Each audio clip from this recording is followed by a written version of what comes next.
안녕하세요. 저는 30대 초반의 여성입니다. 저희 집은 참 어렵게 살았어요. 인간 같지 않던 아빠와 엄마를 못마땅해 하시는 시할머니까지 저희 엄마는 다 견디셨어요. 엄마는 시골 출신의 여자셨습니다. 돈 벌겠다고 서울로 상경해서 공장 일을 하다가 아빠를 만났다고 하셨어요. 그때는 뭐에 그렇게 눈이 씌었는지 인간 같지도 않던 아빠와 결혼을 하셨는데요. 저와 제 동생을 낳고 살았고 아빠는 사기꾼 그 자체였어요.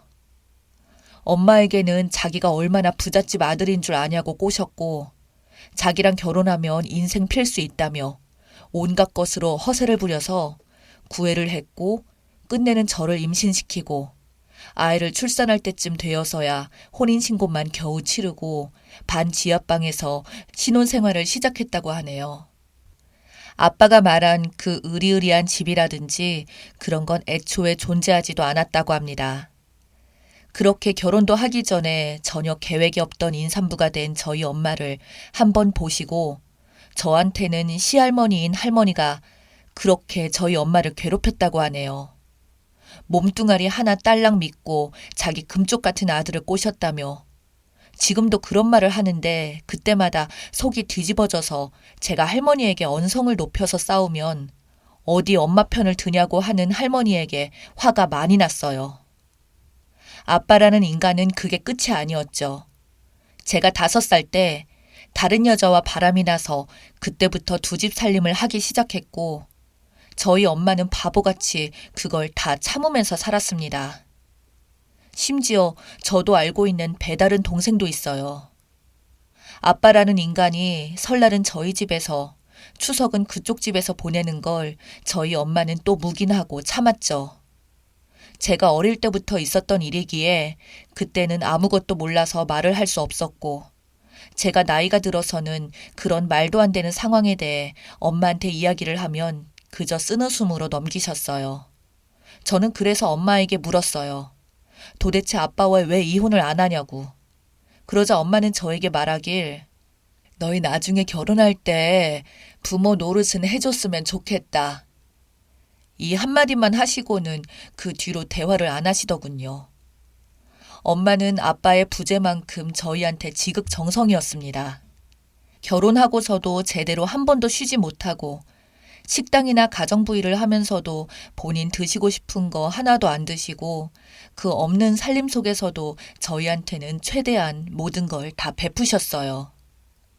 아빠라는 인간이 가장 노릇을 안 하고 돈도 쥐꼬리만큼 벌면서 두 집 살림을 하려고 하니 집안에 돈이 있을 리가 있나요? 한 번은 저희 엄마가 곰 같은 여자라 아빠가 저희 집에는 생활비도 잘 안 주면서 오히려 엄마에게 돈 없냐고 물어보셨어요. 제가 중학교 때는 너무나도 화가 나서 아빠한테 당신 쓰레기 같은 인간이야 라고 소리를 지르자 아빠한테 한 대 맞았었어요. 그때 평소 조용하고 얌전하던 엄마가 갑자기 눈을 크게 뜨면서 아빠의 멱살을 잡을 정도로 화를 냈고 그 이후로 아빠도 저희 집에 오지 않으셨습니다. 그걸 할머니는 또 저희 엄마에게 어디 금쪽 같은 자기 아들에게 손찌검을 했냐고 얘기하는 걸 제가 할머니한테 욕까지 하면서 우리 엄마한테 제발 사랑하지 않는 아들 보냈으면 일단 그런 개소리 좀 그만해요. 돌아가신 할아버지가 할머니를 맨날 개 패듯이 때려도 하늘 같은 남편이라고 떠받들 수 있겠어요? 라고 하자 할머니는 저런 년 밑에서 근본 없는 년을 낳았다는 둥 헛소리를 하더니 그 이후로 연락이 잘 오지 않습니다. 오히려 그 인간들 연락이 잘 안 오니까 너무나도 행복하더군요. 말이 할머니지 엄마 입장에서는 남편이나 시어머니가 개보다 못한 인간들이니까요. 저희 엄마는 남한테 싫은 소리도 잘 못하는 성격이라 평소에는 당하고 살았어요. 그래도 항상 성실한 것이 무기였던 성격이라 싫어하는 사람들은 거의 없었죠. 그렇게 10년 동안 살았을까요? 중학생이던 저도 어느새 성인이 되어서 사회활동으로 인해 돈을 벌기 시작했고 제 남동생도 20살이 되어 돈을 벌다가 군대에 들어갔습니다. 그때쯤 외할아버지가 돌아가시고 외가 쪽의 재산이 상속되었어요. 엄마는 외할머니를 잃은 슬픔에 말을 잇지 못하셨던 게 지금도 기억나네요. 그 외에도 아빠라는 인간은 자기 장인 장례인데도 나타나지도 않더니 장례식이 끝나고 나서 엄마한테 전화가 와서는 상속받은 게 있을 테니 자기한테 내놓으라는 헛소리만 하셔서 엄마는 상대도 안 하고 끊었다고 하네요. 10년 만에 엄마에게 전화 와서는 기껏 한다는 소리가 본인에게 처가댁 상속재산을 달라는 소리를 하는 게 바로 저희 아빠라는 인간이었습니다. 엄마는 그날 너무나도 서러워 눈물을 흘리셨어요. 이 상속받은 재산은 나중에 모두 우리 자식들에게 물려줄 거고 이 재산은 사실 외할아버지의 목숨줄이었다고 그렇게 물려받은 땅이 약 1억 원 정도는 된다고 하시더군요. 그래서 그때는 그런가 보다 하고 생각만 했습니다. 제 나이 20대 중반에 1억이라는 돈은 막연하게만 들리더라고요. 저는 어릴 때부터 항상 가난하게 살아와서 그런지 통장에 돈이 남아있던 적이 없었는데 1억이라니 놀랍다는 생각이 들었습니다.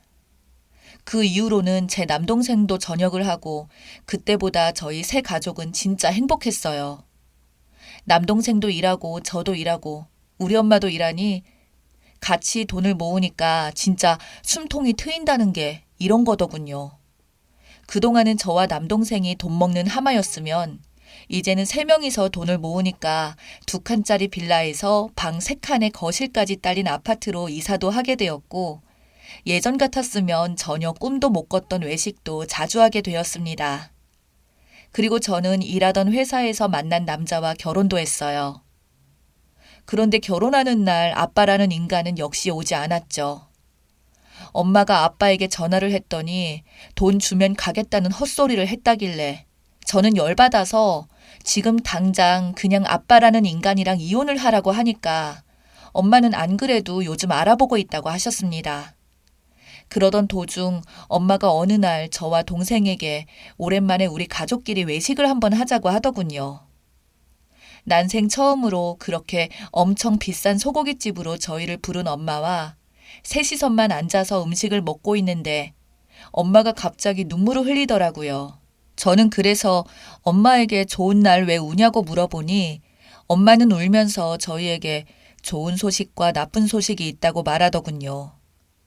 저는 무슨 일이길래 평소 눈물을 잘 보이신 적 없던 엄마가 이렇게 대놓고 눈물까지 흘리시냐고 물었더니 사실은 외할아버지께서 물려받은 땅 근처에 청사가 신축이 된다며 많이 올랐다고 합니다. 저는 그래서 너무 잘 되었다고 하자 엄마는 일단 땅을 팔아서 너희들 다 행복할 수 있겠다고. 단지 엄마가 바라는 것은 그것뿐이라면서 하늘나라에서 꼭 지켜볼 테니까 행복하라고 말하길래 이건 또 무슨 말인가 싶으면서 뭔가 불안했습니다. 그 뒤로 엄마가 말한 나쁜 소식에 저희는 정신이 반쯤 나갔습니다. 엄마는 간경화로 시한부 인생을 선고받았다고 하시는 겁니다. 그러시면서 걱정하시던 게 아빠랑은 이혼 소송 중인데 소송 판결을 받기 전에 엄마가 돌아가시면 아무런 의미가 없다며 눈물을 흘리더니 모든 재산들이 이미 저와 동생에게 반씩 증여했다며 엄마 없이 이 세상을 아직 살아가기는 힘들겠지만 엄마가 하늘에 가서도 꼭 너희들을 지켜줄 거라고 말하는데 하늘이 원망스럽더군요. 한평생을 오로지 농부의 자식으로 태어나 죽는 그날까지 죽도록 고생만 하다가 인생 호강 한번 못 누려보고 이렇게 허망하게 돌아가시게 된다는 게 저는 도저히 믿기지가 않았습니다.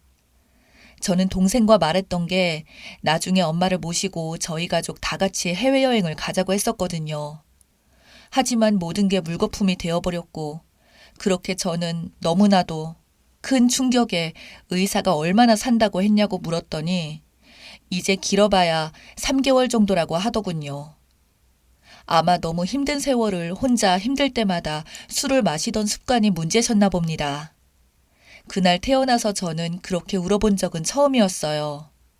엄마는 절대로 아빠한테 재산을 뺏기지 말라며 내가 모자라고 무식해서 네 아빠랑 진작에 이혼했어야 했는데 이게 너희들한테 위협이 될 줄은 몰랐다고 미안하다며 펑펑 우시는데 저 역시 눈물이 미친 듯이 흐르더군요. 그렇게 소송 도중 엄마는 세상을 떠나셨습니다. 장례식장의 아빠라는 인간은 뭐가 그렇게 신났는지 얼굴에 미소를 띠고 와서는 그곳에서 자기를 찾아온 손님들에게 한번 웃음을 지으며 술을 마시더라고요. 그렇게 장례식이 끝나자 아빠는 저희를 불러서 말하기를 이제 엄마 재산 받으면 너네가 상속을 포기하라는 말에 저희는 역시나 예상했던 말을 하는 그 인간의 말에 대답조차도 안 했습니다. 그러나 그 뒤로 엄마의 유언장이 공개되자 모든 재산은 이미 사전에 저희에게 증여가 되었고 아빠한테는 땡전 한 푼도 돌아갈 것이 없다는 것을 알게 되자 아빠는 갑자기 반쯤 미친 개가 되어서 저희를 협박하더군요. 내 돈 내놓으라고요. 제가 그게 왜 아빠 돈이냐고. 지금까지 살면서 엄마한테 해준 게 뭐가 있냐고. 양육비도 한 번 안 주고 인생을 진짜 개만도 못하게 살더니 이제 와서 우리 엄마 죽으니까 슬픔보다 돈부터 보이냐고. 당신이 진짜 사람이냐고 소리를 지르자 아빠는 제 뺨을 사정없이 때리면서 욕을 했고 그것을 보고 격분한 제 동생은 아빠를 밀치면서 구석에 몰아넣고 이성을 잃었고 그 뒤로 갑자기 야, 이 페루나야 라고 소리를 지르고 달려오던 할머니조차 격분하던 남동생에게 밀쳐지면서 나가 떨어졌고 그렇게 몇 분을 맞던 아빠는 코피까지 흘리면서 온 얼굴에 멍이 들더니 그제서야 남동생에게 무릎을 꿇고 미안하다고 잘못했다며 손으로 싹싹 빌기 시작하더군요. 이렇게 그들을 내보내자 남동생은 그래도 아빠였던 인간은 두들겨 팼다는 생각에 자책하는 듯 눈물을 흘리며 울더군요. 저는 남동생에게 이제 아버지 아니라고 그 인간들은 그렇지 않았으면 아마 더 했으면 더 했을 인간들이라고 누나 구해줘서 고맙다며 동생을 끌어안고 같이 울었습니다. 그리고 그 뒤로 인간만도 못한 아빠는 어디 가서 지 아들한테 맞았다는 소리를 못하겠는지 경찰에 신고도 못한 것 같더군요. 제 동생과 저는 엄마가 물려주신 재산으로 지금은 잘 살고 있습니다. 지난달에는 남동생이 결혼도 했고요. 부모 없이 결혼을 진행하게 되었지만 너무나도 행복해했어요. 엄마가 저희 사는 모습에서 한을 풀고 하늘에서 이제 편히 쉬었으면 좋겠습니다.